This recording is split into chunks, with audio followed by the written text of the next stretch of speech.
오늘은 그래서 선생님이 여기가 다니엘 학교라고 해서 다니엘에 대해서 이제 얘기를 무슨 말씀을 전하면 좋을까 되게 많이 고민을 했었는데 다니엘이 어떤 인물이었고 또 하나님께 어떤 축복을 받은 자였는지 그리고 그가 하나님과 어떤 관계를 가진 사람이었는지를 좀 우리가 자세하게 알아보면 좋을 것 같아서 다니엘을 계속 한 주 동안 선생님이 많이 묵상을 했었어요. 근데 묵상을 하면서 성경도 다시 읽어보고 하면서 이제 다니엘이 살았던 나라랑 우리나라랑 비슷한 점이 굉장히 많더라고요. 다니엘이 어디 사람이에요? 어느 나라 사람이에요? 다니엘이? 이스라엘 사람이 맞죠? 이스라엘 사람인데 우리나라 지금 대한민국이 지금 어떤 상황이죠? 남북이 갈라져 있잖아요. 남북이. 그래서 지금 우리는 남한에 살고 있고 남북이 갈라져 있는데 굉장히 비슷하게 이스라엘도 북이스라엘, 남유다로 갈라졌었어요. 원래 하나님께서 다윗 왕을 통해서 다윗 왕조를 통해서 이스라엘 나라를 이제 세우셨는데 다윗을 통해서 그 아들들, 그 자손들을 통해서 내가 영원한 나라를 세우겠다고 약속을 하셨잖아요. 그래서 근데 솔로몬 왕이 엄청난 하나님의 큰 은혜를 받고 나서 저기 가서 우상 숭배를 하고 나서 그때부터 나라가 갈라지기 시작을 해요. 하나님께서 솔로몬 왕 그 다음 시대 르호보암 때부터 남유다하고 북이스라엘로 이제 가르기 시작하시거든요. 우리 물론 죄 때문에 그렇게 된 상황인데 다윗 왕에게 하신 약속 때문에 유다 왕의 등불을 계속 유다로부터 다윗의 아들들이 계속 왕이 돼서 그 등불이 사라지지 않도록 결국에 그 후손을 통해서 예수 그리스도가 나오시도록 그렇게 계속 약속을 지키시는 과정인데 지금 생각을 해보면 우리나라랑 너무 비슷하다. 우리나라도 아직 남북으로 갈라져 있는 상황이고 그리고 상황도 굉장히 비슷해요. 지금 북한하고 남한 봤을 때 어디가 더 신앙이 자유로워요? 예수님 믿기에? 남한이 훨씬 자유롭죠. 북한은 예수님 믿다가 들키면 바로 총살이에요. 바로 총살이거나 아니면 정말 끔찍한 고문을 당하고 자기만 죽는 게 아니라 그 가족까지 멸절당하는 그런 끔찍한 상황이에요. 근데 마찬가지로 남유다, 북이스라엘로 갈라졌을 때 남쪽의 유다가 더 상황이 좀 신앙생활 하기에 좀 더 좋은 상황이었어요. 그리고 북쪽 이스라엘은 아합 왕과 이세벨 여왕 혹시 알아요? 아합 왕과 이세벨 왕비가 엄청나게 기독교가 저희 예수님 하나님의 선지자들을 탄압을 해서 그때 유일하게 북이스라엘은 우리 잘 알고 있는 엘리야 선지자 말고는 선지자가 없어요. 지금 우리가 배우고 있는 다니엘도 남유다 사람이고요. 그다음에 우리가 성경에서 들어본 이사야 선지자라든지 에레미야 선지자, 학개 선지자 우리가 대부분 알고 있는 선지자들이 대부분 남유다에서 나온 선지자고 북이스라엘에는 엄청난 이제 하나님 선지자들의 탄압으로 인해서 엘리야 말고는 특별한 선지자가 없었어요. 그렇게 이제 보면은 우리나라 남북하고 굉장히 비슷하죠. 북한에는 교회가 있을 수가 없고 지하교회에서 대부분 지하교회에서 예배를 드리고 그리고 예수님을 믿다가 걸리는 엄청난 이제 박해와 죽음을 당하게 되는 그런 것들 보면서 굉장히 너무 비슷한 거예요. 우리나라랑 지금 이스라엘이랑 너무 비슷하고 그리고 이제 조금 더 나중에 깊이 이야기할 기회가 있다면 우리가 제2의 이스라엘이 아닌가. 네. 우리가 정말 하나님께서 택하신 제2의 민족이 아닌가 마지막 때에 쓰일 민족이 아닌가라는 생각이 많이 들게 돼요. 어쨌든 그래서 다니엘도 남유다 쪽에서 태어난 사람인데 또 하나 비슷한 게 뭐냐면 우리나라가 일제 침략을 받았잖아요. 일제 침략을 받아서 나라를 빼앗기고 그리고 또 일제 침략뿐만 아니라 우리나라는 위치적으로도 굉장히 중국의 침략을 많이 받는 그런 나라였는데 혹시 이제 학교에서 국사 시간에 배우면 뭐 몽골의 침략을 받아서 우리나라 저기 막 이렇게 끌려갔다고 그런 거 얘기 들어본 적 있어요. 몽골 침략을 받아서 왕자들이 끌려갔어요. 그냥 일반 민족이 끌려간 게 아니라 왕자들이 끌려가고 또 중국 명나라 청나라 시대에도 우리나라가 공격을 받아서 왕세자들이 끌려가는 그런 사건도 있었거든요. 굉장히 비슷하게 우리 지금 다니엘 혹시 다니엘의 출신 성분이 뭐였는지 아는 사람? 다니엘의 출신 성분이 뭐였을까요? 다니엘이 왕족이었어요. 귀족이었어요. 왕족 귀족이었어요. 그래서 다니엘 1장 몇 절을 보면 알 수 있냐면 1장 3, 4절 한번 같이 볼까요? 다니엘 1장 3, 4절에 보면 선생님 한번 읽어볼게요. 왕이 환관장 아스부나스에게 말하여 이스라엘 자손 중에서 왕족과 귀족 몇 사람 곧 흠이 없고 용모가 아름다우며 모든 지혜를 통찰하며 지식에 통달하며 학문에 익숙하여 이렇게 왕궁에 설만한 소년을 데리고 오게 하였다는 말씀을 보면은 3절에 보면 이스라엘 중에서 왕족하고 귀족을 끌고 온 거예요. 그렇게 한 이유는 우리나라에도 명나라 청나라가 조선에 침입했을 때 왕세자, 소현세자, 뭐 국민대국 이런 왕자들을 정말 끌고 갔어요. 그 이유는 왕자들을 끌고 가면 이제 뭐가 보여요? 내가 저 나라의 왕자면 가장 귀한 그런 사람인데 가장 귀한 자손을 내가 데리고 있다라는 그런 자부심, 내가 저 나라를 통치하고 있다는 자부심이 있기 때문에 전쟁이 일어나거나 뭐 다른 나라를 침략할 때 일부러 왕자를 끌고 가는 그런 일이 있었는데 우리나라에서 그게 굉장히 가슴 아픈 일이거든요. 그래서 우리나라에도 그런 일이 있었는데 이 시대에도 지금 어떤 시대냐면 남유다가 하나님 앞에 타락했을 때 하나님께서 유다를 향해서 진노하셔서 바벨론이라는 나라를 사용하셔서 바벨론이 유다를 침략하고 그리고 유다는 바벨론 앞에 지죠. 그래서 지금 이 다니엘서가 바벨론 1차 침공인데요. 3차 침공으로 유다가 완전히 멸망을 하게 되거든요. 그래서 바벨론이 세 번째 침략했을 때 우리나라가 일본한테 나라를 빼앗겼던 것처럼 완전히 망하게 되고 지금 다니엘서 1장은 바벨론이 1차 침략했을 때 왕자들, 귀족들을 끌고 가는 그런 사건이 일어나는 그런 장면이거든요. 거기에 속한 사람이 다니엘이에요. 다니엘이 굉장히 유다에서 어떤 그냥 평민 신분이 아니라 왕족 또는 귀족이었고 그 신분으로 지금 바벨론에 끌려가서 이제 바벨론 왕이 유다에서 끌고 온 왕족들, 귀족들 소년 중에 용모가 아름답고 또 굉장히 지혜롭고 똑똑한 사람들을 따로 모아서 교육을 시키는 그런 장면이에요. 다니엘 1장에. 그래서 일단 다니엘 하면 다니엘이 이름이 다니엘 하면 하나님께서 심판하신다라는 그런 의미를 가지고 있어요. 이름을 한번 잘 기억을 해보세요. 나중에 히브리어 좀 더 하면 엘이라는 뜻의 하나님이라는 뜻을 가지고 있거든요. 그래서 다니엘에서 엘 하면은 하나님이고 다니엘 하나님이 심판하신다라는 뜻이에요. 그리고 또 하나 이제 선생님이 기억하면서 가슴 아픈 게 우리나라가 일본한테 침략을 받으면서 창씨개명을 했다라는 그런 얘기 들어본 적 있어요. 이름을 바꾸고 있어요. 일본 사람들이 대한민국 우리나라 사람들 우리 단군의 후손들 우리의 민족을 말살시키기 위해서 이름을 바꾸게 일본식 이름으로 바꾸게 했었거든요. 다니엘도 마찬가지예요. 다니엘하고 다니엘 세 친구도 다니엘 이름 하나님께서 심판자이시다라는 뜻인데 다니엘 이름을 벨드사살로 바꿔버렸고 그다음에 다니엘과 풀무불에 들어간 그 엄청난 믿음의 친구들 하나냐, 미사엘, 아사랴 다 아사엘에서 하나님과 같은 분 누구실까? 뭐 아사랴 하나님께서 도우셨다. 하나냐 하나님은 자비로우시다. 이런 하나님과 관계된 이름을 가진 사람은 이 세 청년의 이름도 사드락, 메삭, 아벳느고로 다 바꿔버렸어요. 그래서 일본에서 우리나라를 강제로 창씨개명했듯이 우리 유다의 소년들을 끌고 가서 유다의 왕족들, 귀족들의 소년들을 끌고 가서 이름을 다 바벨론식으로 바꿔버리는. 그래서 창씨개명을 했던 우리 아픈 과거와도 비슷하게 우리 유다 청년들 끌고 가서 이름을 바꾸는 그런 역사가 있었는데 여러 가지로 봤을 때 우리나라의 역사랑 이스라엘의 역사가 굉장히 비슷하구나라는 걸 볼 수 있게 됐어요. 그래서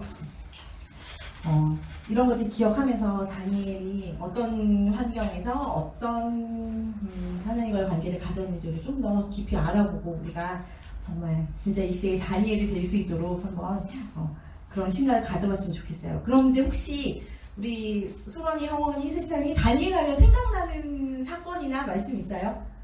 형원아? 다니엘 하면 생각나는 거? 사자굴 맞아요. 제일 유명한 사자굴에서 건진받은 사건. 또 세창이 혹시 기억나는 거 있어요? 다니엘 하면?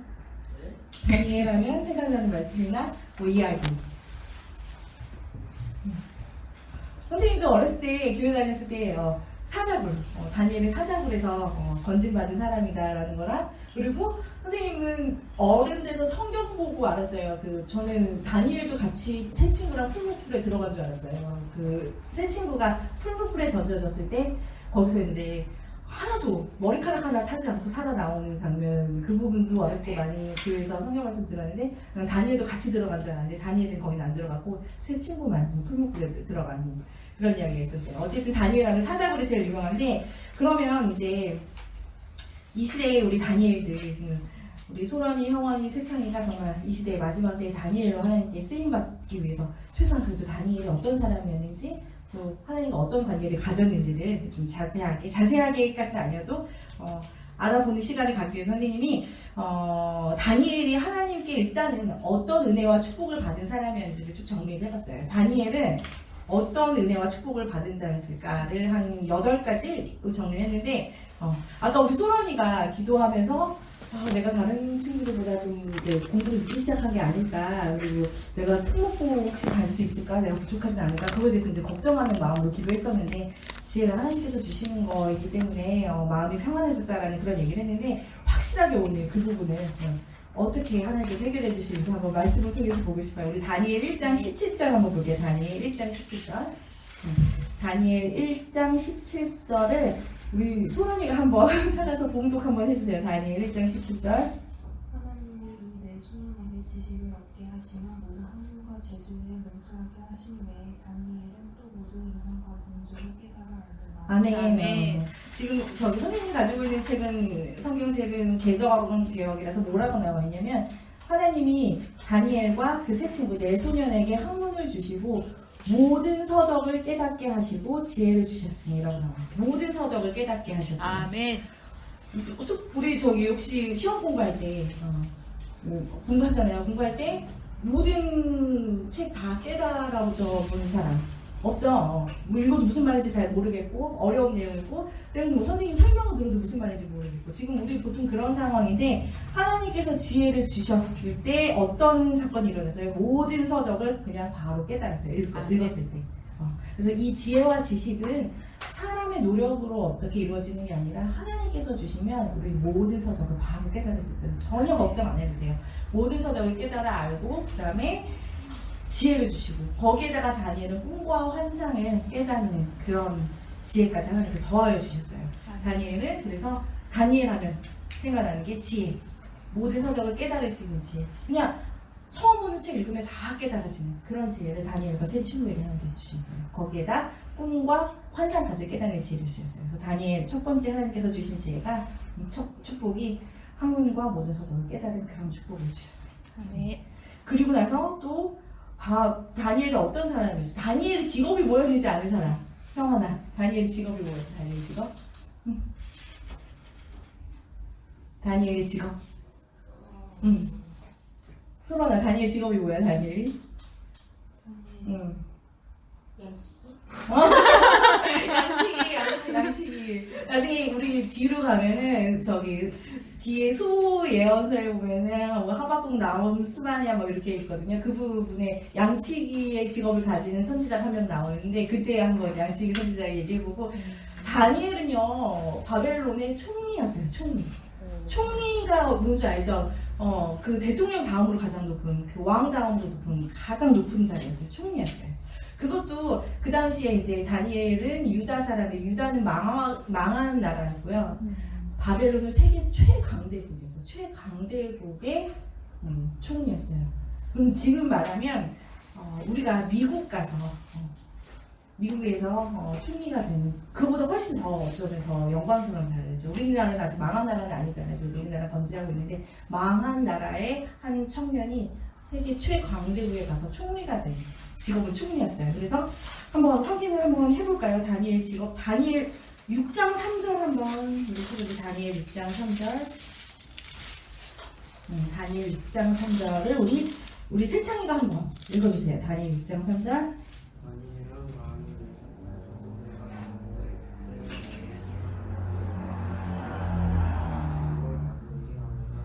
아멘. 다니엘은 마음이 민첩하여 총리들과 고관들 위에 뛰어남으로 왕이 그를 세워 전국을 다스리게 하였다. 그래서 아멘. 전국을 다스린 사람이에요. 세 번째 치리자로 들어가요. 그 나라에서 위치를 따진 왕 다음에 총리를 3명을 세웠는데 전국을 총괄할 수 있는 정말 높은 자리에 세 번째 치리자로 들어갔고, 마음이 민첩하고 모든 일에 뛰어나서 그 총리를 위에 세워서 전국을 다스리는 아주 높은 자리였어요. 다니엘이 양치기가 아니에요, 형아나. 양치기가 아니라 엄청난 높은 총리였어요. 최고의 지위를 가진 사람이었어요. 그래서 실제로 유다가 회복되었을 때 고국으로 돌아가지 못했어요. 이 바벨론에서 가지고 있는 관직이 워낙 높았기 때문에, 실제로 다 바벨론을 다스리는 자리에 있었기 때문에 그 당시에 하나님께서 70년 동안 유다 포로 생활을 하게 하시고 유다를 회복시키셨을 때 자기 곡구에 돌아가지 못했어요. 그 나라에서 위치가 너무 높았기 때문에 총리였어요. 그래서 애굽의 총리는 누구지? 우리 애굽의 총리 요셉은 알겠죠. 그런 비슷한 그 정도의 위치였다고 생각을 하면 돼요. 애굽 그 당시에 최고의 강대국에서 요셉이 총리가 된 것처럼 다니엘은 그 당시 최고 강대국 바벨론에서 총리였던 사람이에요. 가장 높은 지위를 가지고 있던 사람입니다. 알겠죠? 그래서 바벨론의 모든 도를 다스리는 최고의 총리. 이게 이제 우리가 들었을 때 그런가 보다 하는데 실제로 어떻게 생각하면 되냐면 우리가 굉장히 얕잡아 보는 나라 있어요. 우리는 잘 살고 있죠. 지금 굉장히 대한민국 너무 부자인 나라인데 우리 은연중에 동남아, 필리핀, 아프리카 이런 나라들 무시해요. 굉장히 우리나라보다 굉장히 못 살고 보면 사람들 피부 색깔도 까마고 좀 꾀지지한 것 같고 못 사는 나라인 것 같고 학력 수준도 낮은 것 같고 그렇게 무시하는 나라인데 바벨론에서 유다를 봤을 때 더 심했어요. 정말 망한 나라, 못 사는 나라, 가난한 나라. 근데 그 나라에서 한 청년이 와서 우리나라의 총리가 됐다고 생각을 해봐요. 엄청난 사건이에요. 정말. 우리는 그냥 총리인가 보다 생각을 하는데 약소국에서 끌려온 나라에서 아주 가난한 나라에서 우리나라에 와서 총리가 됐다는 건 엄청난 사건이에요. 하나님의 크신 능력과 지혜가 없으면 일어날 수 없는 일이에요. 바벨론을 다스리는 총리였다는 거. 그러니까 다니엘이 받은 첫 번째 은혜가 뭐라고요? 지혜와 지혜. 꿈과 해석, 모든 것들을 통달하는 그런 지혜를 주셨고, 두 번째는 최강대국의 총리로서 살 수 있도록 하나님께서 지위를 주셨죠. 엄청난 지위를 주셨어요. 네. 다니엘이 받은 축복들. 다니엘이 어떤 축복을 하나님께 받았는지. 그리고 또 다니엘서는요, 우리가 이제 사자굴에 끌려가서 번짐을 받았다. 내 친구가 풀무불에 들어갔는데 세 친구가 거기에서 머리카락 타지 않고 가면서 예수님과 함께 번임해서 하나님께 쓰임 받았다. 이런 얘기들도 잘 알고 있는데 정확 좀 다니엘이 자세히 읽어보면 다니엘은 굉장히 어려운 묵시록이에요. 묵시록. 우리 요한계시록 알죠? 마지막에 요한계시록 말세에 어떤 일이 일어날지 이제 사도 요한이 반모섬에서 실제로 예수님 만나서 적은 말씀이 요한계시록인데 다니엘은 구약의 요한계시록이라는 말을 들을 정도로 묵시록이라고요. 묵시록은 뭐냐면 환상과 꿈을 통해서 미래를 예언하는 걸 묵시록이라고 해요. 그래서 함부로 해석할 수도 없고 정말 하나님과의 관계가 깊지 않은데 이 말씀 다니엘이 본 환상과 비전을 해석할 수 없고 하나님께 정말 하나님과 깊은 교제를 통해서 그 하나님께서 주신 환상을 해석할 수 있는 그런 걸 묵시록이라고 하거든요. 어떤 그냥 글자 그대로 해석하는 게 아니라 환상, 비전을 통해서 예언을 한 말씀 묵시록이라고 하는데 그래서 굉장히 다니엘이 본 환상들을 해석하기는 어려워요. 그래서 그런 내용들은 우리가 나중에 김주신 목사님 책의 계시록이라든지 그런 것들을 좀 더 깊이 읽어본 다음에 보면 더 좋을 것 같고 여기서는 다니엘이 하나님께 어떤 축복을 받은 사람이었는지 그리고 어떤 믿음을 가진 사람이었는지를 좀 보려고 하는데 세 번째 다니엘이 받은 축복은 뭐냐면 하나님께서 다니엘에게 꿈과 해석을 환상할 수 있는 능력을 주셨을 뿐만 아니라 아무도 보지 못하는 꿈과 비전을 실제로 혼자 볼 수 있도록 해주셨어요. 그래서 다니엘은 마지막 때에 어떤 일이 일어날지 그리고 이 세상이 어떻게 흘러갈지에 대한 계시를 실제로 받은 사람이에요.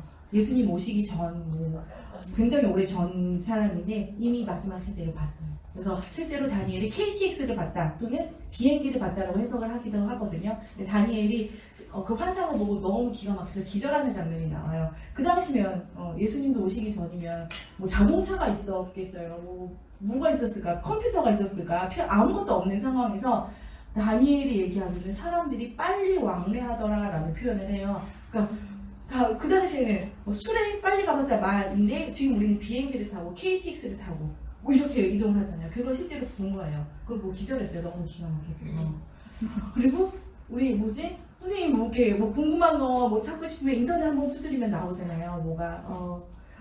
근데 그 당시에는 인터넷도 없었고 뭔가 자료를 찾고 싶으면 책을 찾아봐야 되고 책도 아무나 없었어요. 종이도 없었기 때문에 책을 가지고 있는 사람은 정말 부자인 사람, 양 가죽에다 글씨를 쓰거나 또는 이제 파피루스라는 어떤 이제 식물 위에다 글씨를 써서 책을 가지고 있는 사람도 별로 없었는데 다니엘이 또 본 것이 뭐냐면 사람들이 지식이 많다라는 걸 보게 된 거예요. 이제 그거는 아마 인터넷 검색하면 다 찾을 수 있는 거예요. 영어 단어 모르는 거 다 찾고 샬롬 그냥 찾아보면 다 나와요. 그런 사건들을 보고 다니엘이 기절을 했어요. 실제로 하나님께 그런 환상을 보고.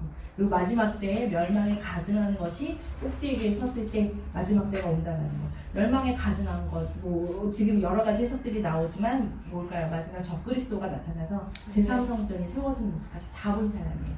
엄청난 은혜를 받은 사람이에요. 그 당시에 감히 상상도 할 수 없었던 마지막 때의 종말을 본 사람이에요. 세 번째가 자신의 환상과 꿈을 통해서 세계의 흐름, 마지막 때를 본 그런 선지자예요. 엄청난 은혜를 받았죠. 정리가 되겠어요? 첫 번째가 뭐라고? 다니엘이 받은 축복은 지혜와 지식. 엄청난 지혜와 지식. 책을 보면 그냥 보면 깨달아지는 지식을 받았어요. 그리고 두 번째는 최강대국의 총리로서 세움을 받은 사람이었어요. 그리고 세 번째는 마지막 때 종말의 시대를 하나님께서 환상과 꿈으로 실제로 보여주는 마지막 때를 본 사람이에요. 그래서 다니엘을 마지막 시대의 요한계시록, 다니엘서를 구약의 요한계시록이다 그렇게도 평가를 하는 이유는 다니엘이 본 그런 환상이 마지막 때를 설명하고 있기 때문에 계시록 연구하시는 목사님들이나 또 시대의 마지막을 보기 위해서 다니엘을 반드시 봐야 되는 그런 엄청난 하나님의 축복을 받은 사람이에요. 정말 여기까지만 들어도 너무 부럽죠. 다니엘, 우리 다니엘처럼 이렇게 살아야 되는데 정말 부러워요. 선생님 특히 이제 학원에서 아이들 가르치고 있어서 첫 번째 모든 서적을 깨닫는 그 지혜가 너무 부럽더라고요. 너무 부럽고 여러분도 이제 중학교, 고등학교, 그 대학을 가게 되는 상황이니까 아마 그 다니엘의 지혜가 여러분들한테도 임하지 않을까라는 그런 기대를 해보게 됩니다. 그 다음에 또 네 번째가 뭐냐면 세 번째랑 비슷한데 혼자 이상을 봤다, 홀로 이상을 봤다라는 표현이 나와요. 다니엘 우리 10장 7절 한번 볼게요. 다니엘 10장 7절. 다니엘 10장 7절. 다니엘 10장 7절 우리 형원이가 한번 좀 읽어주세요. 이 이상은 나 다니엘이 홀로 보았고 나와 함께 한 사람들은 이 이상을 보지 못하였어도 그들이 크게 떨며 도망하여 숨었었느니라. 아멘. 어떤 상황이냐면 히데겔 강가에서 다니엘이 엄청난 빛과 천사를 보면서 다니엘은 혼자 있었던 게 아니에요. 그 자리에 여러 명이 있었어요. 여러 명이 있었는데 갑자기 엄청난 빛이 임하면서 막 이제 이런 상황이 나타나는데 거기에 있는 사람들 중에 누구만 홀로 이 환상을 나 다니엘이 홀로 보았고 나와 함께 같이 있는 사람들은 이 이상을 보지 못하였대요. 보지 못하고 어떻게 해서 떨고 무서워서 도망갔어요. 만약에 이 자리에 하나님께서 아니면 천사를 보내셔서 우리에게 엄청난 계시를 주신다고 할 때 내가 평소에 하나님과의 관계도 별로 하고 하나님 뜻대로 살지도 않는데 같은 장소에 있다고 해서 다 같이 볼 수 있을까요? 그건 절대 아니에요. 지금 여기에 다니엘 말고도 다른 사람들이 여러 명 있었는데 이 환상을 본 사람은 지금 누가 한 사람이야? 다니엘 한 사람. 그래서 나는 이 부분이 너무 읽으면서 부럽더라고요. 우리가 같은 공간에 있고 같이 있다고 해서 하나님의 계시나 하나님의 축복을 똑같이 누리는 것이 아니라 평소에 하나님과의 관계가 어떠냐에 따라서 다 같이 있는데 다른 사람들이 무서워서 도망가는데 혼자 홀로 이상과 환상을 보고 깨닫는 그런 은혜와 영광을 누린 사람이죠. 네. 그래서 다니엘이 실제로 이상을 혼자 본 사람. 이런 사람 혹시 또 하나 기억나는 사람 있을까요? 우리 신약 시대로 가면 사도 바울이 그랬어요. 사도 바울이 다메섹 동산에서 엄청난 빛을 봤는데 거기에 누구 있었어요? 다 교회를 잔멸하자, 우리 가서 교회를 다 죽여버리자 하고 그걸 계획하고 교회를 죽일 수 있는 권세의 증서를 가지고 사도 바울, 아직 사도가 되기 전에 사울이 가다가 엄청난 빛에 의해서 쓰러져 버리죠. 근데 거기서 하나님의 음성을 들은 사람은 사도 바울 혼자였어요.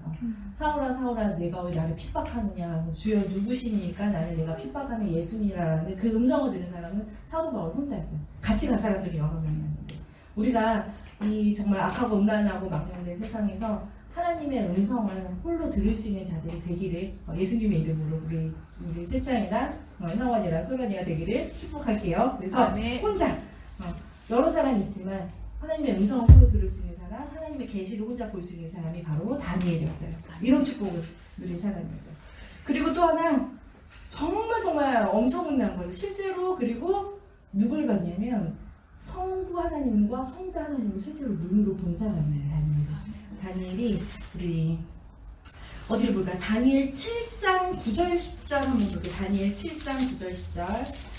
다니엘 7장 9절 10절 우리가 저기 정말 큰 소망 중에 하나가 물론 우리 죽으면 천국 가서 예수님 뵙고 하나님 뵙겠죠. 그렇지만 이 땅에서 살아계신 하나님의 형상을 눈으로 뵙는다면 예수님을 이 땅에서 본다면 정말 너무 기쁠 것 같아요. 너무 기쁘고 실제로 또 그런 사람들도 그런 간증들도 여러 있긴 한데 지금 이 당시에 아직 이 당시에는요 예수님이 성자 하나님으로 오시기도 전이었던 당시에서 아마 다니엘의 그 하나님에 대한 개념에서는 성자 하나님이 누군지도 모르는 그런 상황이에요. 예수님께서 인간의 몸을 입고 이 땅에 오시는 거는 다니엘이 죽고 나서도 한참 후의 일이고 그런 하나님이 계시다라는 것도 사실은 알기 힘든 시대에서 다니엘이 예수 그리스도를 만나는 장면입니다. 다니엘 일단은 7장 9절 10절 7장 9절 10절 다니엘 7장 9절을 우리 세창이 다시 한번 읽어줄까? 다니엘 7장 9절 볼까요?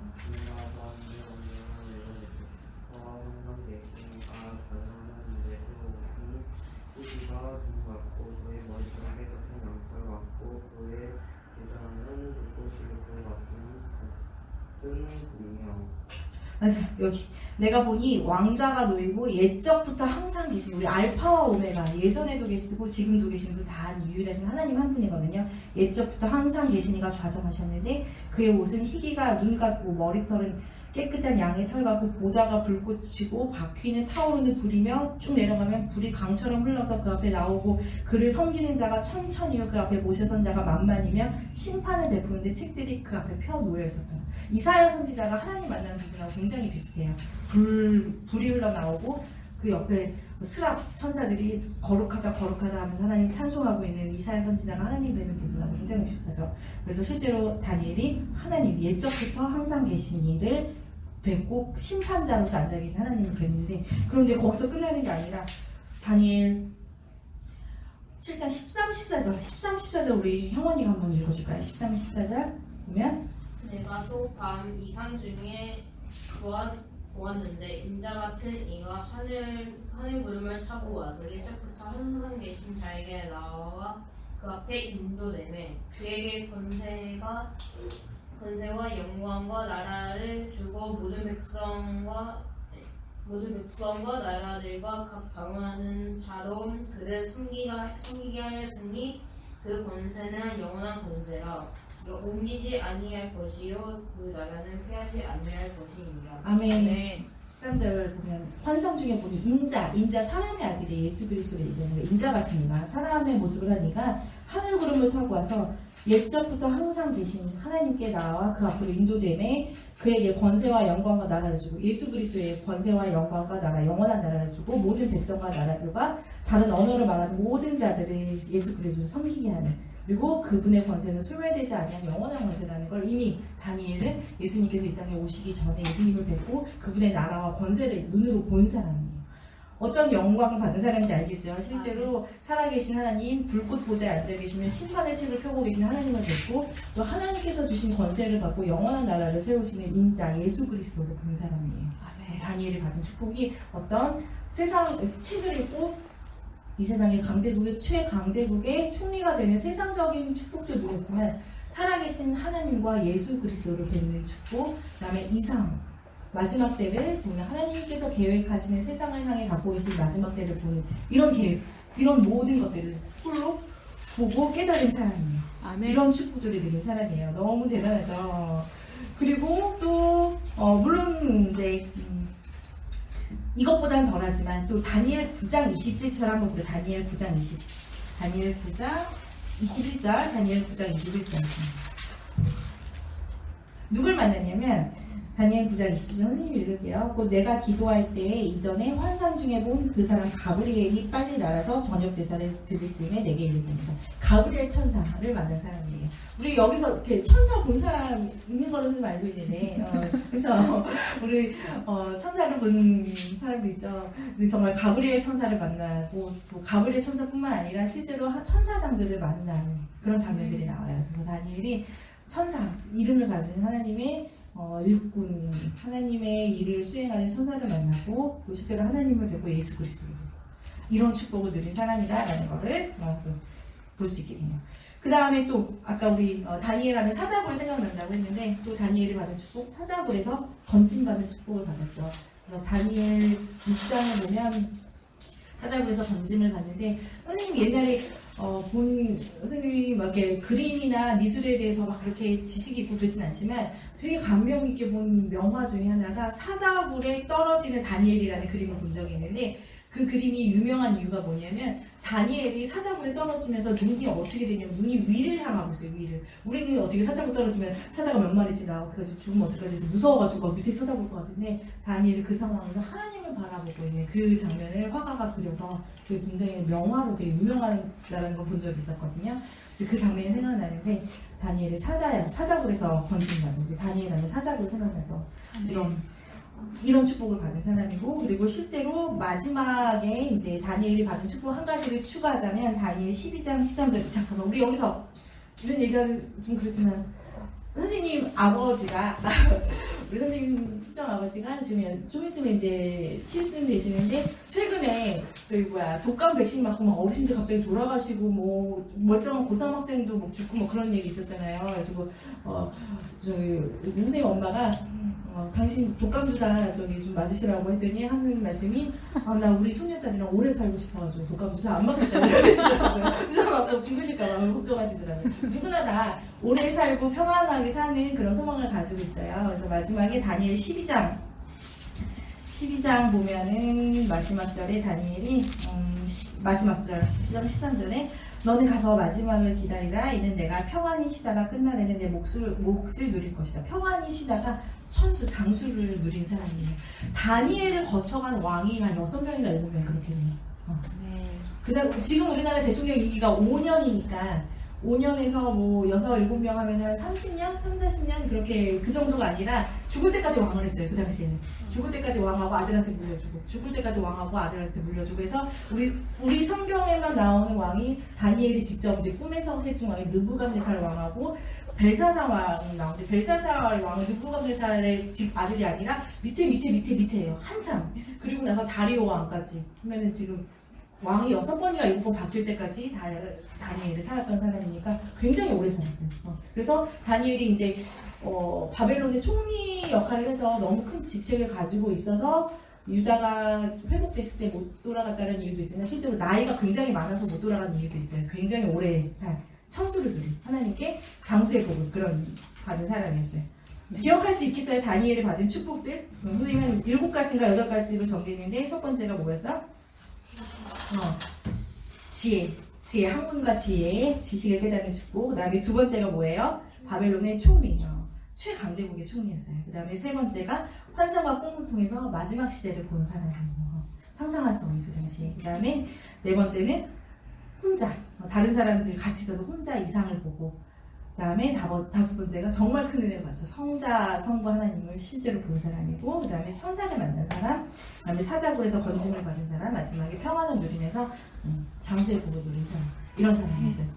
그런데 이제 선생님이 한 가지 여기에서 또 우리 같이 나누고 싶은 얘기가 뭐냐면, 그러면 이런 엄청난 축복을 받은 사람인데 그것도 평안한 나라, 잘 사는 나라에서가 아니라 망한 나라에서 포로로 끌려간 사람이 최강대국에서 이런 엄청난 큰 축복을 받았는데 하나님이 아무한테나 이런 축복을 주실까라는 생각을 한번 해보고 싶었어요. 아무한테나 그냥 뭐 맨날 집에서 핸드폰이나 스마트폰이나 하고 있고 엄마 말도 안 듣고 뭐 학교 공부도 안 하는데 이런 사람한테 이런 지혜를 갑자기 부어주시는 경우는 절대 없어요. 그러면 다니엘이 도대체 어떤 삶을 살았길래 하나님께서 이렇게 귀하고 엄청난 은혜를 주셨을까? 뭐 그것도 한번 보고 싶어서 쭉 정리를 해봤어요. 다니엘이 어떤 사람이었는지. 다니엘은 하나님 앞에 어떤 사람이었을까? 첫 번째, 다니엘 1장 8절 한번 볼게요. 다니엘 1장 8절. 다니엘 1장 8절. 다니엘 1장 8절.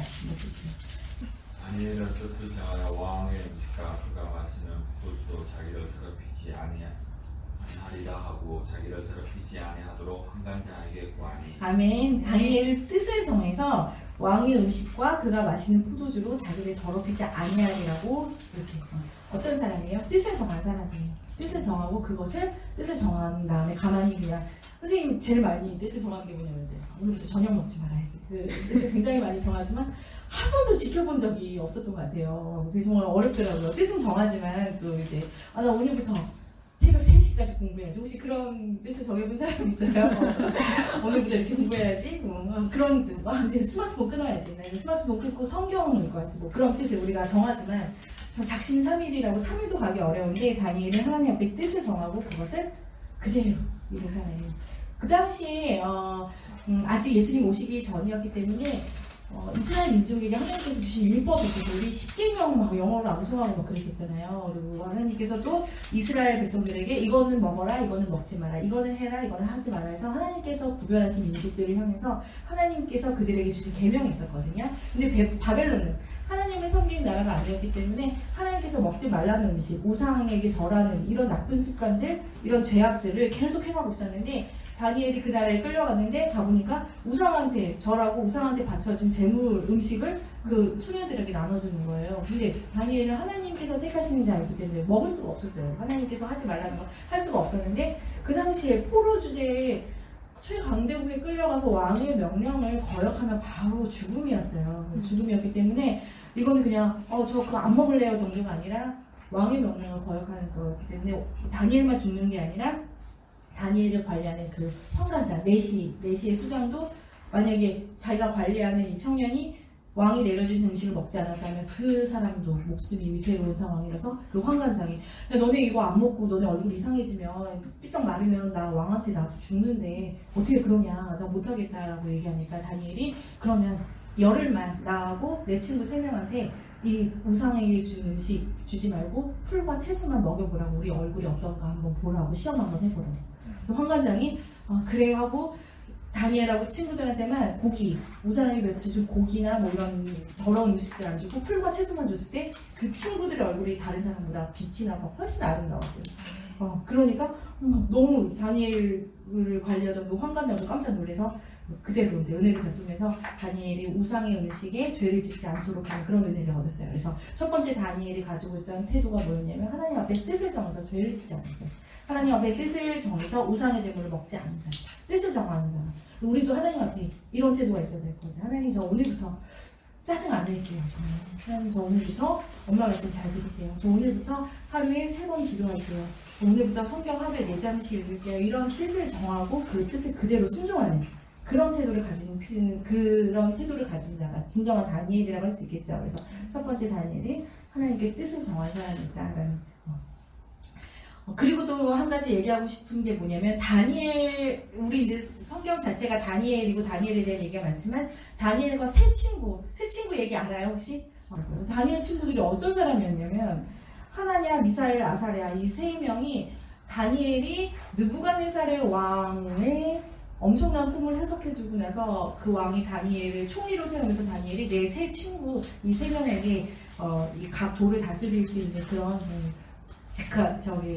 역할을 달라고 해서 그 3명도 같이 다니엘과 같이 함께 바벨론을 통치하는 그런 위치에 올라가는데 그런데 느부갓네살 왕이 자신을 섬기라는 금신상을 만들고 거기에 절하지 않는 자들을 풀무불에 던져 넣을 거라는 그런 명령을 내려요. 근데 그 세 친구가 절하지 않죠.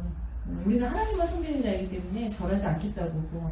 그 말을 듣고 이제 느부갓네살 왕 너무 화가 나가지고 세 친구를 끌고 오라고 해서 너네들 왜 내가 세운 금신상에 절하지 않냐 라고 막 따졌을 때 뭐라고 대답하는지 한번 우리 다니엘 3장 16절에서 18절 한번 찾아볼게요. 내가 세운 금신상에 절하면 너네들 살려주고 아니면 풀무불에 던져서 죽일 거야 라고 했을 때 다니엘과 세 친구가 뭐라고 대답했는지 우리 형원이 한번 읽어줄래요? 16절부터 18절까지. 사드락과 메삭과 아벤느고가 왕에게 대답하여 가로되 느부갓네살이여 우리가 이 일에 대하여 왕에게 대답할 필요가 없나이다. 만일 그럴 것이며 왕이여 우리가 섬기는 우리 하나님이 우리를 극렬히 타는 풀무 가운데서 능히 건져내시겠고 왕의 손에서도 건져내시리이다. 그리 아니하실지라도 왕이여 우리가 왕의 신들을 섬기지 아니하고 왕이 세우신 금신상에게 절하지도 아니할 줄로 아옵소서. 아멘. 사드락, 메삭, 아벤느고는 바벨론식 창식에 명한 이름이에요. 우리 하나냐, 미사엘, 아사랴가 뭐라고 대답하냐면 우리는 그 일에 대해서 왕에게 대답할 필요가 없다고. 우리는 절대로 살아계시는 하나님 앞에 당신에게 절하지 않을 것이고 풀무불에 만약에 터진다 하더라도 하나님께서 우리를 건져내실 걸 믿는다고. 그리고 선생님은 항상 제일 감동적인 게 그리 아니하실지라도 우리는 하나님 살아계시는 하나님 앞에 죄를 범하지 않고 왕에게 절하지 않겠다고 하나님을 선포했죠. 이 그리 아니하실지라도라는 이런 엄청난 믿음을 가지고 있어요. 우리는 내가 이렇게 되기를 죽어라고 기도했는데 좀 안 되면 굉장히 쉽게 불평하고 하나님 살아계시는 거 맞아? 뭐 이런 얘기까지 하고 하나님 원망하는 그런 사람들도 굉장히 많거든요. 예수님 믿는다고 하지만 내가 이렇게까지 했는데 근데 결과가 안 좋아. 나 열심히 하나님 섬기고 나 정말 힘들게 주님을 위해서 살았는데 근데 나에게 일어난 일들 보면 되는 게 하나도 없어. 그러면 우리는 쉽게 절망하고 좌절하는데 풀무불에 던져져서 정말 죽는다 하더라도 하나님 섬기다가 잘 돼도 참 그럴 판에 내가 죽어라고 하나님 섬겼는데 결과가 죽음이야, 사망이야, 사형이야. 그러면 우리가 쉽게 참 어떤 태도를 보일 수 있을까? 근데 이 친구들 하는 말은 그리 아니하실지라도 우리는 절대로 절하지 않겠다. 이런 믿음을 가진 사람들이 있어요. 다니엘과 세 친구는 그리 아니하실지라도 내가 원하는 결과가 안 이루어질지라도 나는 하나님 경배하겠다. 이런 믿음을 가진 사람이 있어요. 그리고 또 한 가지 또 다니엘이 어떤 태도를 가졌는지 우리 다니엘 6장 4절 한번 읽어볼게요. 다니엘 6장 4절 다니엘 6장 4절을 우리 소연이가 한번 보죠. 다니엘 6장 4절 총리들과 관리들이 복사에 대하여 다니엘을 고소할 틈을 얻고자 했으나 눈이 아무튼 아무 허물을 얻지 못했으니 이는 그가 충성되어 아무 그릇함도 없고 아무 허물도 없습니다. 아멘. 다니엘을 끌어내리려고 죽이려고 흠을 찾으려고 했는데 어쨌대 흠이 없었대요. 어떻게 아무 허물도 찾지 못했고 충성돼서 아무 그릇됨이 없어서 허물이 없는 거예요. 이 부분이 선생님 정말 너무 매력이 되더라고요. 우리가 선생님이 좀 들은 얘기 중에 가장 가슴 아픈 얘기가 뭐냐면 모태신앙이네. 나 모태신앙인데 교회 안 다녀 그러는 거야. 왜? 그랬더니 우리 엄마가 교회 일만 너무 열심히 하고 밥 한 번 차려주신 적 없고 가정을 돌보신 적이 없는 거. 자기가 그게 너무 상처받아서 자기 교회 안 다녀 그런 말을 몇 번 들어본 적이 있어요. 교회 일을 굉장히 열심히 하고 교회에서 봉사하는 거 정말 너무 귀한 일인데 그런데 교회 일 말고 나에게 맡겨주신 가정, 나에게 맡겨주신 학교, 나에게 맡겨주신 직업에 대해서 충성되게 일하는 거는 그리스도인으로서 반드시 가져야 할 덕목이에요. 정말. 교회에서 성가대 열심히 하고 뭐 청년도 화장하고 되게 열심히 하는데 학교 공부가 꼴등이야. 매력이 될까요? 절대 안 돼요. 그래서 우리가 가져야 될 정말 중요한 태도가 뭐냐면 다니엘처럼 하나님에게 엄청난 축복을 받은 이 다니엘이 일을 행하는 능력을 봤을 때 총리로서 한 엄청난 큰 나라의 총리라면 할 일이 굉장히 많았을 텐데 하다 보면 실수도 할 수 있었을 텐데 그릇된 일이 하나도 없었고 허물이 없었고 충성되게 일해서 허물을 잡으려고 했는데 잡을 게 없었어요. 그래서 우리가 이런 태도로 살아야 돼요.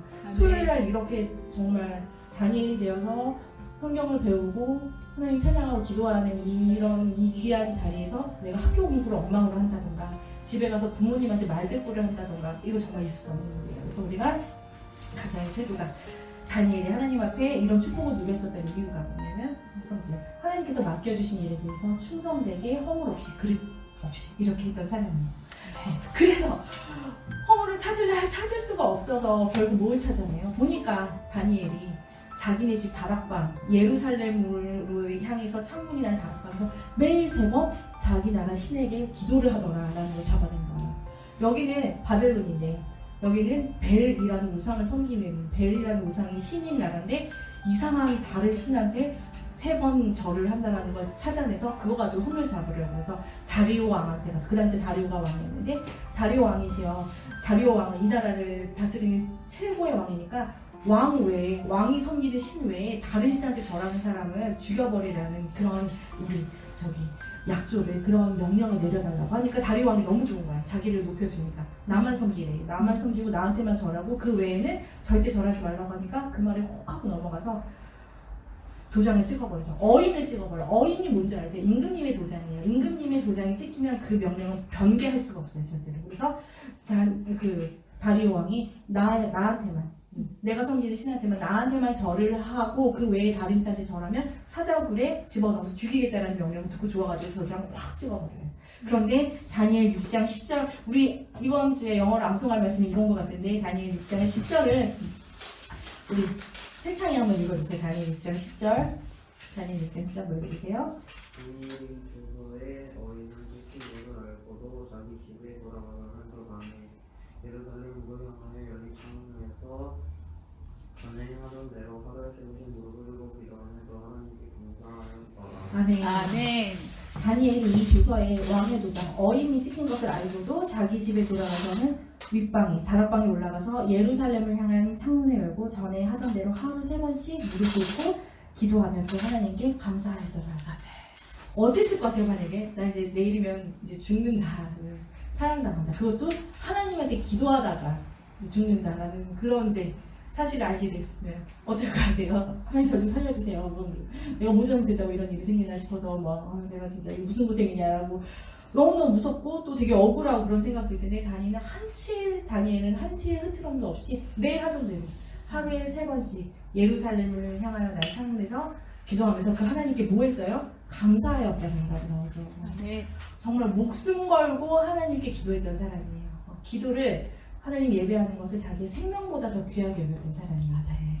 우리는 뭐 좀 졸리면 교회 좀 오늘 좀 쉴까라는 생각이 들고 매일 읽기로 했던 성경 오늘은 좀 보니까 만화가 더 재밌네 이런 생각을 좀 살짝 넘기고 우리 편한 대로 그렇게 신앙생활을 할 때가 있는데 다니엘은 왕의 어인, 왕의 도장이 찍힌 것을 알고도 어떻게 그대로 하루에 3번씩 했던 대로 그리고 왜 하필 예루살렘을 향해서 난창을 예루살렘을 향해서 기도를 했을까요? 다니엘의 기도는 하나님 우리 아들 딸 잘 되게 해주세요. 저 잘 되게 해주세요. 저 건강하게 해주세요. 라는 기도도 물론 했겠지만 항상 나라를 위해서 민족을 위해서 기도했던 사람이에요. 예루살렘이 지금 망하고 유다가 망해서 예루살렘이 망가지고 성전이 파괴되고 하나님의 성전이 파괴된 그 상황에서 날마다 나라를 위해서 하나님께서 세우신 나라 하나님께서 세우신 민족을 회복시켜달라고 매일 기도했던 사람이에요. 목숨 걸고 기도했던 사람이에요. 그래서 기도를 하나님 예배하고 경배하는 걸 생명보다 더 귀하게 여겼던 사람입니다. 다니엘의 태도 어떤 태도였다고? 첫 번째가 뭐였어요? 뜻을 정해서 왕의 진미를 우상의 재물을 먹지 아니하였던 사람이고 두 번째는 충성되게 일해서 아무 허물과 그릇이 없었던 사람이에요. 그리고 세 번째는 자신의 생명보다 기도를 하나님과의 교제를 더 귀하게 여겼던 사람이에요. 그리고 네 번째는 선생님이 개인적으로 굉장히 충격을 받은 사건이 뭐냐면 다니엘을 읽으면서 다니엘 9장을 읽어보면 다니엘 9장이 어떤 내용이냐면 처음부터 끝까지 회개 기도예요. 다니엘 9장. 선생님이 다니엘 9장에다가 선생님이 이름을 넣어서 회개 기도를 하고 있거든요. 다니엘 9장 3절부터 보면 내가 금식하며 베옷을 입고 죄를 덮어쓰고 주 하나님께 기도하며 간구하기를 결심하고 내 하나님 여호와께 기도하며 자복하여 이르기를 크고 두려우신 하나님 뭐 쭉쭉 나와서 우리가 하나님 앞에 죄를 지었습니다. 이스라엘이 죄를 지었고 우리가 하나님 앞에 폐역하고 폐기한 죄를 지었습니다. 우리 민족이 이런 죄를 지었습니다. 하나님의 긍휼하심을 구하는 기도를 하는데 그냥 보면서 되게 훌륭한 기도를 하시는구나 라는 생각을 했어요. 뭐 금식하면서 베옷을 입고 그렇게 기도를 했대요. 근데 이 기도가 어떤 기도냐면 다니엘 9장 2절 한번 우리 형원 읽어줄까요? 다니엘 9장 2절. 그 통치 원년에 나 다니엘이 서책으로 말미암아 여호와의 말씀이 선지자 예레미야에게 임하여 고하신 그 연수를 깨달았나니 곧 예루살렘의 황무함이 70년 만에 마치리라 하신 것입니다. 아멘. 지금 어떤 상황이냐면 다니엘은 예레미야 선지자가 쓴 책을 발견했어요. 그 책을 보니까 연수가 나온 거야. 그 지금 망한 우리 유다가 70년 만에 하나님께서 그 심판을 그치시고 회복시키겠다는 예언을 읽은 거예요. 그러니까 70년 동안 하나님께서 이 나라를 황폐함에 버려주시고 이제 회복하시겠구나라는 것을 깨달은 거기서. 근데 이때가 언제냐면 67년 되던 해였어요. 그러면 내가 떠나온 고국이 해방되기 한 몇 년 남은 거야? 2, 3년 정도 남은 시기였어. 얼마 안 남은 시기였어요. 70년을 포로 생활하고 나라가 망하게 될 거라는 예언서를 이제 예레미야가 적은 예언서를 읽고 다니엘이 보고 너무 놀란 거예요. 이제 2, 3년 남았구나. 만약에 우리 형원이가 하나님께서 형원이에게 뭐 열심히 살고 있었는데 형원이를 향한 예언서를 주셨어요. 형원이는 우리나라에서 세계 최고 하버드 대학교를 내가 보낼 것이다. 나 예언을 딱 보내서. 그리고 이제 형원이가 아마 지금 몇 살이지? 13살? 형원이 한 18살 정도 됐다고 생각을 해봐. 18살 정도에서 열심히 공부하고 살았는데 갑자기 하나님께서 형원이를 향한 예언서를 딱 이렇게 어떤 사람을 통해서 봤는데 보니까 내가 2년 후면 하버드 대학교 입학이 확정된 거야. 어떨 것 같아 그러면? 엄청 기분이 좋고 공부를 난 안 할 것 같아 선생님 같으면.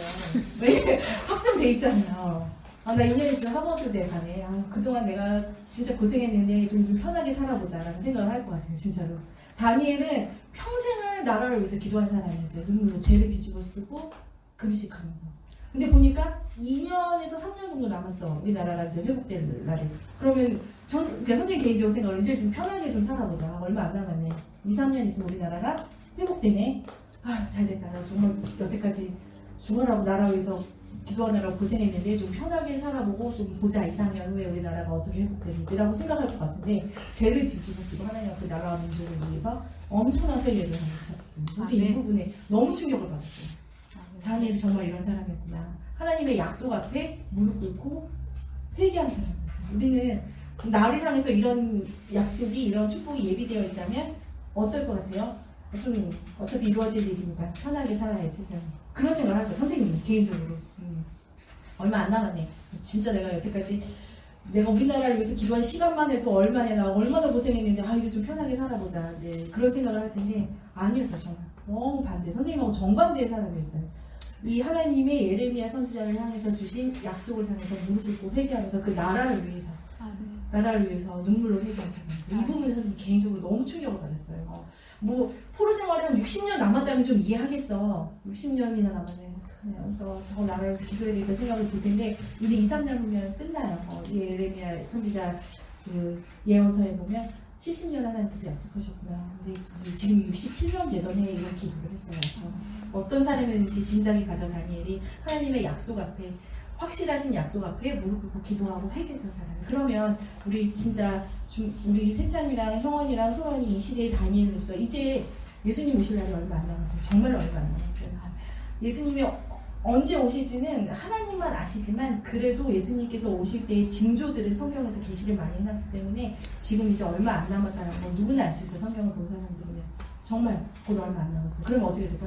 나 어차피 휴가 될 텐데 그래서 나는 휴가 될 거니까 이제 좀 편하게 살아볼까가 아니라 정말 나라를 위해서, 민족을 위해서, 가족을 위해서, 교회를 위해서 정말 눈물로 회개하면서 기도하는 사람들이 되어야 돼요. 그게 정말 다니엘이에요. 그래서 다니엘이 하나님의 약속된 성취될 약속 앞에서 금식하며 회개한 사람이었다는 거. 이때가 언제? 70년 남았을 때 67년째였어요. 2, 3년이면 이스라엘이 회복될 시기였는데 그 시기에 하나님 앞에 금식하며 회개했던 사람, 나라를 위해서, 민족을 위해서 이런 사람이었어요. 아멘. 기도의 제목이 우리 기회가 되면 우리 집에서 다니엘 9장 한번 깊이 묵상을 했으면 좋겠어요. 정말 자신을 위한 기도가 아니라 나라를 위해서, 민족을 위해서 기도하는 거예요. 그리고 그 다니엘 9장 기도에 우리가 제일 좋은 기도가 성경 말씀 그대로 기도하는 게 제일 좋은 기도거든요. 이 말씀 가지고 우리 나라의 이름을 넣어서 또는 우리 가족의 이름을 넣어서 기도하는 그런 친구들이 됐으면 좋겠어요. 선생님 이름 넣고 여기서 다니엘 9장에서 늘 회개 기도하거든요. 그래서 이 말씀 가지고 기도하는 자들이 되기를 바랍니다. 그 다음에 또 하나 뭐였냐면 또 어떤 사람이었냐면 우리 형원이가 하나님 앞에 큰 은총을 받아서 어떡할까? 지금 이제 미국 가서 트럼프 대통령 앞에서 꿈해석을 한번 했어요. 트럼프 대통령이 엄청나게 이렇게 희한한 꿈인데 해석해줄 사람이 없어가지고 가가지고 제가 해석은 하나님께 있습니다. 형원이가 꿈해석을 해서 그 해석이 엄청 형통하게 돼서 이제 트럼프 대통령이 내가 너에게 이러한 선물과 이러한 직책을 주겠다고 했을 때 뭐라고 대답할까 우리 형원이 그러면? 아멘요. 저 아멘을 대답해요. 저 아멘을 대답하면서 말하자면 다니엘 5장 17절 한번 볼게요. 다니엘 5장 17절. 또 하나 다니엘에게서 볼 수 있는 매력이 뭐였냐면 다니엘 5장 17절. 다니엘 5장 16, 17절 볼게요. 이번에 벨사살 왕이 벽에 쓰여진 손가락이 나타나서 쓴 글씨 보고 놀래가지고 이거 좀 해석 좀 해달라고 했을 때 다니엘이 짠 나타나서 해석을 해줬는데 내가 너한테 대하여 들어보니까 너는 해석을 잘하고 의문을 푼다 하더라. 그런즉 이제 내가 이 글을 읽고 그 해석을 나에게 알려주면 내가 너에게 자주새 옷을 입히고 금사슬을 너의 목에 걸어주고 너를 나라의 셋째 통치자로 삼겠다 했더니 다니엘이 하는 말이 다니엘이 왕에게 대답하여 이르되 왕의 예물은 왕이 친히 왕이 그냥 가지세요. 그리고 그 상도 다른 사람에게 주세요. 그럴지라도 내가 왕을 위해서 이 글을 읽으면 그 해석을 알으리이다 라고 대답을 하는데 여기서 한 가지 선생님이 매력이 된 게 뭐냐면 세상에 재물과 지위에 관심이 없던 사람이었어요. 왕이 내가 자주색 옷은 왕을 뜻하거든요. 왕권. 왕에 버금가는 지위를 주고 이런 예물을 주고 금사슬을 주고 통치자로 삼을 테니까 이거 좀 해석해줘 라고 얘기를 하는데 다니엘 하는 말이 그거는 왕 가지시고요. 다른 사람에게 주세요 라고 얘기를 해요. 우리는 어때 이러면 마음이 예물에 재물에 그 다음에 어떤 세상적인 지위에 쏠릴 수 있는 사람들인데 다니엘은 그거 관심 없고 내가 그래도 왕에게 해석을 해드리겠습니다라는 얘기죠. 다니엘의 관심이 세상적인 것에 있지 않았어요. 다니엘이 세상의 물건이나 세상의 지위에 욕심이 없던 사람이다. 그래서 성경 말씀을 통해서 다니엘이 어떤 사람이었는지 선생님 몇 가지를 정리를 했거든요. 기억나요? 첫 번째 어떤 사람이었어? 다니엘 뜻을 정해서 우상의 재물을 먹지 않는 사람이었고 두 번째는 충성되게 일해서 아무 허물과 그릇됨이 없던 사람이었어요. 그 다음에 세 번째 자신의 생명보다 하나님께 기도하는 걸 더 귀하게 여기는 사람이고 네 번째는 어때요? 하나님의 약속, 성취될 약속 앞에서 회개하고 기도했던 사람이에요. 그리고 여섯 번째, 다섯 번째가 세상의 예물과 재물에 관심이 없던 사람이에요. 이런 사람이에요. 그래서 다니엘이 하나님께서 받았던 축복들을 선생님이 앞에서 쭉 정리를 했는데 그 축복들을 어떤 사람에게 부어지는지 이런 태도를 가진 사람에게 하나님의 축복이 부어진다는 거 기억을 좀 했으면 좋겠어요. 네. 그리고 이제 시간이 벌써 되게 금방 지나가는데 좀 더 해도 돼요? 네, 더 해야 돼요. 네. 좀 더 할게요. 네. 선생님이 또 하나 옛날에는 이제 다니엘을 읽을 때는 다니엘한테만 이제 묵상을 많이 했었는데 이거는 굉장히 특이하게 너무 마음에 꽂힌 사람이 느부갓네살 왕이었어요. 느부갓네살 왕. 너무너무 희한한 거예요. 이 사람에 대해서 좀 묵상을 해봤는데 느부갓네살 왕은 대단한 왕이었어요. 정말. 그 당시 바벨론 왕에서 세계 최강대국 왕에서 최고의 권력을 누리던 사람이었어요. 느부갓네살 왕. 느부갓네살 왕이 느부갓네살 왕 하면 생각나는 거 있어요? 혹시? 느부갓네살 왕은 뭐예요? 꿈을 꿨어요. 꿈을. 희한한 꿈을 2번 꿨어요. 정말 희한한 꿈을 2번 꿨는데 정말 뭐라고 하냐면 자기가 꿈을 꿨는데 이 꿈 때문에 너무 이제 이게 무슨 꿈이지? 그래서 괴로운 거야. 그럼 최소한 그래도 누구야? 이집트 바로 왕은 7 살찐소가 나타나서 보더니 7 흉하게 생긴 소가 와서 살찐소 다 잡아먹었더라. 그래서 꿈 얘기라도 해주고 해석을 해달라고 하는데 느부갓네살 왕의 성격이 얼마나 괴팍하냐면 자기 나라의 박사와 실객들을 다 부른 다음에 나 어저께 꿈 꿨는데 나 그것 때문에 지금 되게 괴롭거든? 내가 무슨 꿈 꿨는지 맞추고 해석해봐라고 하는 거 어떻게 해석을 해요? 너무하지 않아요 진짜? 어제 내가 무슨 꿈 꿨는지 소란이 있었는지 해석 한번 해보라고 하면 좀 미친 사람 아니야 그런 생각이 들 거 아니에요 진짜. 아니 뭘 꿈 얘기라도 해주고 해석을 하라고 좀 해야지. 해석을 하든가 말든가 하는데 내가 무슨 꿈 꿨는지 얘기하고 맞추라고 하니까 이제 그 박사들하고 술기들이 벌벌 떨면서 왕이 무슨 꿈을 꿨는지 얘기를 해주시면 해석을 하겠습니다라고 하니까 너희들 다 가짜 치워 그러는 거야. 니네가 진짜 박사 술기이면 내가 꾼 꿈도 맞춰야 될 거 아니냐고. 이 가짜다고 다 죽여버린다고 해서 다 죽이라고 사형 선고를 내리세요. 너무 정말 완전히 포악한 왕이었어요 진짜. 그런 왕이었어요. 누가 봐도 참 황당하나. 그러니까 막 박사와 술기들이 아니 왕이 세상에 자기 꿈 얘기를 안 해줬는데 꿈을 해석한 사람은 그런 사람은 없다고 제발 좀 자중하시라고 하니까 너 죽여버린다고 진짜 막 죽이려고 하던 찰나에 그 사람만 죽이는 게 아니라 여기에 있는 이 나라에 있는 바벨론에 있는 박사 술객들 다 죽이라는 명령을 내렸어요. 대단하죠. 근데 그 상황에서 다니엘이 나타나서 무슨 일 때문에 이렇게 난리냐고. 그래서 나에게 시간을 주시면 내가 왕이 꿈을 보여드리고 해석을 해드리겠다고 해요. 그리고 나서 하나님 앞에 가서 모여 바로 기도하세요. 그리고 친구들 그 3명 친구들에게 기도 부탁해요. 그리고 나서 그날 밤에 느부갓네살 왕이 꾼 꿈을 하나님께서 다니엘 꿈을 통해서 환상으로 보여주세요. 그 꿈이 뭐였는지 혹시 알아요?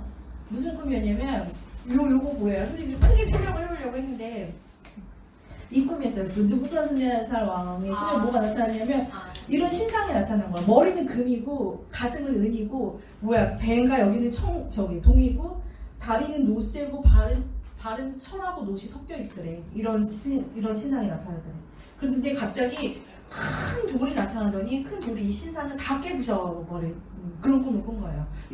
그걸 다니엘이 나타나서 왕이 꾼 꿈은 큰 신상인데 머리는 금이고 가슴은 은이고 배는 동이고 뭐 다리는 노시고 발은 지륵하고 여기 섞여 있는데 갑자기 큰 돌이 와서 이걸 깨부시는 그런 꿈을 꾸셨습니다. 그 꿈까지 해석해 드리겠습니다. 그래서 이 금신상은 금은 지금 왕께서 다스리는 바벨론을 뜻한다고. 최고의 권위를 얘기하는 거예요. 그리고 왕이 다스리는 나라가 지나가면 은으로 된 나라가 나타나는데 그 나라는 왕이 가진 나라보다 권세가 조금 덜합니다. 그 다음에 뭐 어떤 나라가 나타나고 어떤 나라가 나타나지만 마지막에 돌이 나타나서 모든 걸 다 깨부시는데 돌 하면 생각나는 게 뭐예요? 예수 그리스도예요. 예수 그리스도께서 세상의 모든 권세를 다 깨시고 그리고 그 나라를 이루실 것입니다라는 해석을 해주고 우리 느부갓네살이 너무 기가 막혀서 그 자리에서 다니엘한테 엎드려 절을 하죠. 당신한테는 너한테는 엄청난 신의 능력이 있구나라고 이런 꿈을 꿔요. 그래서 그리고 나서 그런가 보다 다니엘이 대단하다고 생각하는데 그 다음에 선생님이 성경 읽으면서 더 이상한 게 뭐냐면 그래서 이제 다니엘이 느부갓네살 왕한테 뭐라고 이 꿈을 들었을 때 이 꿈의 키포인트가 뭐예요? 이 금신상이에요? 돌이에요. 돌이 이 세상의 모든 권세를 다 깨부시고 그 돌로 영원한 왕국을 이루겠다라는 그 꿈이 키포인트인데 이 느부갓네살 왕이 이 꿈을 듣자마자 하는 행동이 뭐였냐면 나 같으면 이런 꿈을 들으면 내가 아무리 금의 권세를 가졌다 하더라도 정말 그 돌이 와서 깨버리면 나 아무것도 아니구나. 그 돌이 누구시지? 그 돌로 이룬 나라가 누구지에 대해서 관심을 가지고 그분을 찾아야 되는데 이 느부갓네살 왕은 내가 금이구나라는 걸 꽂혀버린 거예요. 내가 세운 나라, 내가 지금 다스린 나라가 금제국이구나. 내가 가진 권세가 이렇게 세구나라는 걸 거기에 꽂혀서 이 사람 바로 하는 행동이 뭐냐면 자기를 가지고 금신상을 만들어서 절하라는 명령을 내려요. 거기에서 세 친구가 절하지 않아서 푸른 불에 던져진 사건이 일어나는 거예요. 근데 선생님 봤을 때 너무 이상한 거예요. 이 사람이 하는 행동이. 우리 절대 이러면 안 돼요. 내가 만약에 금의 권세를 가진다 하더라도 그건 잠깐이에요. 정말. 느부갓네살이 선생님이 알기로는 몇십 년, 한 3, 40년? 내가 아무리 왕권을 오래 가진다 하더라도 3, 40년인데 내가 금신상, 나 세운 나라가 금이라는 거에 꽂혀서 뒤에 예수님께서 그걸 다 깨부실 거라는 거는 안중도 없고 내가 금이다. 내가 최고의 권위를 가서 나한테 절하라 하고 금신상을 만들어서 엄청난 죄를 범하게 되죠. 그래서 선생님 정말 개인적으로 보면서 사람이 이런 죄인이구나. 우리 이런 죄를 범하면 안 되겠다는 생각이 들었어요. 내가 우리 소연이에게 소연아 국제고 합격시켜줄게 이렇게 약속을 해주셨어요. 좋다. 나 우리 학교 전교 1등이다. 거기에 꽂히면 안 돼요. 그럼 그 나를 향해서 하나님께서 갖고 계시는 계획이 무엇일까? 내가 형원이를 세계 최고의 목회자로 만들어주겠다라고 하나님이 약속을 해주셨어요. 거기에 꽂히면 안 돼요. 거기에 꽂히면 안 돼요. 하나님 앞에 내가 주님 앞에 어떻게 더 낮아지고 주님을 어떻게 살아야 되지 그걸 생각해야 되는데 느부갓네살 왕은 내가 금신상이다. 내가 금이다 해서 자기한테 절하라는 엄청난 죄를 지는 이런 모습들을 보면서 되게 이상한 생각이 들더라고요. 진짜. 우리 절대 이러면 안 돼요. 절대 이러면 안 돼요. 그런데 여기서 그치는 게 아니라 또 꿈을 꿔요. 우리 느부갓네살 왕이. 또 꿈을 꿨는데 이번 두 번째 무슨 꿈을 꿨냐면 되게 멋진 나무가 있는데 이파리도 있고 잎사귀도 너무 멋진 나무가 있는데 그 나무가 싹 베어지고 그루터기만 남았대요. 그루터기가 나고 그루터기가 쇠사슬에 묶여있는데 거기에 막 들짐승들이 나타나가지고 이슬 먹고 짐승들이 거기서 살다가 이상하게 짐승들이 있고 그 그루터기가 이렇게 있는 그런 꿈을 꿨는데 이게 뭐냐라고 물어보니까 이제 다니엘이 너무 놀래가지고 이 꿈은 왕한테 이루어지지 않고 다른 사람한테 이루어졌으면 좋겠다고 이 꿈은 저주라고 얘기를 해요. 그러니까 이 꿈은 뭐냐면 이 나무는 왕을 상징하는데 왕이 이렇게 큰 나무 이파리가 무성하고 엄청난 나무였는데 그 나무가 배임당하고 그다음에 정신병자가 돼서 그 들짐승 막 그냥 들에 다니는 여우 막 늑대처럼 이슬 같은 거 먹고 지나가는 동물 잡아먹고 그런 삶을 왕이 곧 살게 될 거라고. 그러니까 다니엘이 뭐라고 얘기를 하냐면 한번 성경 한번 찾아볼까요?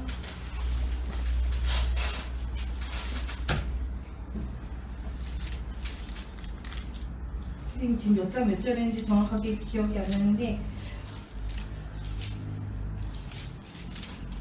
두 번째 꿈에서 다니엘 4장 22절에서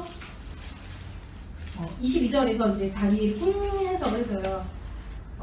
왕이여 이 나무는 곧 왕이시라. 이는 왕이 자라서 견고하여지고 창대해서 하늘에 닿고 그 권세가 땅끝까지 미친대. 그런데 쭉 내려가서 32절 한번 볼게요. 32절. 내가 사람에게 쫓겨나서 들짐승과 함께 살면서 소처럼 풀을 먹을 것이요 이와 같이 일곱째를 지내서 지극히 높으시니가 하나님 사람의 나라를 다스리시며 자기 뜻대로 그것을 누구에게 주든지 주시는 줄을 알기까지 이르리라 하더라. 그러니까 느부갓네살 왕이 사람한테 쫓겨나서 왕권을 잃어버리고 거지처럼 정신병자가 돼가지고 7년을 그렇게 살아요. 정신을 잃어버리고 왕권을 쫓기고. 그걸 이미 얘기해 줬어. 이렇게 될 거라고. 이렇게 될 거라고 얘기를 해줘서 27절에 보면 4장 20절에 보면 그러니까 왕이시여 다니엘이 어떤 부탁을 하냐면 내가 아뢰는 것을 받으시고 공의를 행하시고 죄를 사하시고 가난한 자들 긍휼히 여기시고 죄악을 사하세요. 그러면 왕의 평안함이 혹시 장구하리다. 그렇게 하시면 혹시 하나님 용서해 주셔서 왕이 계속 평안하게 왕이 될 수 있을 수도 있으니까 죄악을 사하시고 긍휼히 여기시고 선정을 베푸시라고 얘기하는데 왕이 어때요? 그 말을 안 들어요. 이렇게 다니엘이 엄청난 해석을 해주고 이렇게 될 거라고 경고까지 해주고 하나님 앞에 회개하라는 말씀까지 올리는데 다니엘이 안 해요. 그리고 나서 이 꿈 얘기를 듣고 이 왕이 하는 행동이 뭐냐면 29절 볼게요. 29절에 뭐라고 하냐면 이 꿈 해석을 듣고 12달 그러니까 한 1년 지난 후에 그 느부갓네살 왕이 내가 바벨론 왕궁 지붕에서 거닐면서 내가 말하기를 내 왕이 말하기를 자기가 말하기를 야 이 큰 바벨론 내 능력과 내 권세로 건설을 한 거 아니냐 이게 내 도성이다 내 영광이다 라고 말하는 하나님께서 분명히 꿈을 통해서 경고를 하셨는데 이 느부갓네살 왕이 뭐라고요? 이거 내 영광이다 내 능력이다 라고 얘기를 하고 바로 쫓겨나서 그지가 거짓이가 선생님 정말 이해가 안 가는 게 그런 꿈을 꾸면 겁나지 않아요 우리? 조심해야 되겠다 이러다가 큰일 나겠다 정신병자로 살아서 쫓겨나가지고 거짓 신자가 된다는 이 다니엘의 꿈 해석을 듣고 나서도 1년 후에 회개하지 않고 이거 내 영광이다 내가 세웠다 이 나라 이런 고백을 하면서 바로 하나님 앞에 쫓겨나서 이 권세를 누가 주는지에 대해서 7년 동안 정신병자 생활을 하면서 정신이 나중에 돌아오긴 하지만 느부갓네살 왕에게 하나님께서 확실한 교훈을 시켜주셨어요. 우리 이렇게 되기 전에 물론 감사해요. 느부갓네살 왕이 그래서 깨달았어요. 모든 권세와 능력은 하나님께서 주시는 거구나. 너 깨닫고 고백하는 장면이 뒤에 나와요. 그래서 하나님께 경배하고 물론 해피엔딩으로 끝나긴 했지만 우리 웬만하면 이런 일 겪지 말고 우리 소연이가 공부 열심히 해서 서울대를 갔어. 내가 똑똑해서 우리 엄마 별로 공부 잘 못하는 것 같은데 내가 똑똑해서 내가 머리가 좋아서 이렇게 하면 어떻게 돼요? 이럴 수가 있어요. 그래서 항상 하나님께서 지혜 주시는 거고 하나님께서 물질 주시는 거고 하나님께서 권세 주시는 거고 절대 잊으면 안 돼요. 그리고 하나님께서 보니까 다니엘도 사랑하셨지만 느부갓네살 왕도 굉장히 사랑하셨구나라는 생각이 들어요. 이런 꿈을 통해서 이렇게 가지 말라는 말고 하나님께 회개할 기회를 이미 주셨는데 정말 사랑하지 않으면 그런 기회도 주시지 않고 멸하실 수도 있는데 하나님께서 꿈을 통해서 여러 번 얘기해 주셨고 정말 진정한 권능이 누구에게 있는지 다 보여주셨는데 그걸 우리 초점을 주님께 하나님께 두지 않고 내 권세, 내 능력을 뒀을 때 참 비참한 결과를 겪는 걸 보면서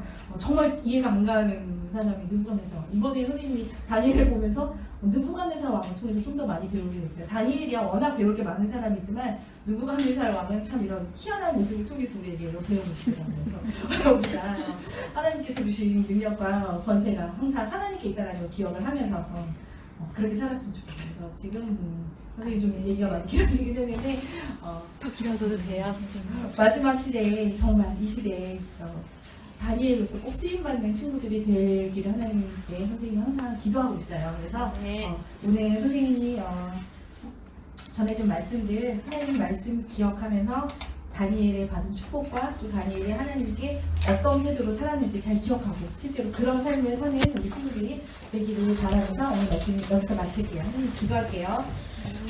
하나님 아버지 감사를 드립니다. 저희를 이 자리에 불러주시고 또 귀한 하나님 말씀을 통해서 이 시대의 마지막 시대에 하나님 뜻 가운데 살 수 있도록 인도하여 주시니 너무나 감사를 드립니다. 주님 저희 오늘 하나님 말씀 기억하며 우리 소라님 우리 세창이 그다음에 형원이 아직 오늘 오지 못한 다현이 중목이 기억하여 주시고 마지막 시대에 하나님의 지혜로 무장돼서 쓰임받는 일꾼이 될 수 있도록 축복하여 주시기를 간구드립니다. 귀한 시간 허락하여 주신 것을 감사드리며 예수님의 이름으로 기도드립니다. 아멘, 아멘, 아멘. 우리 선생님한테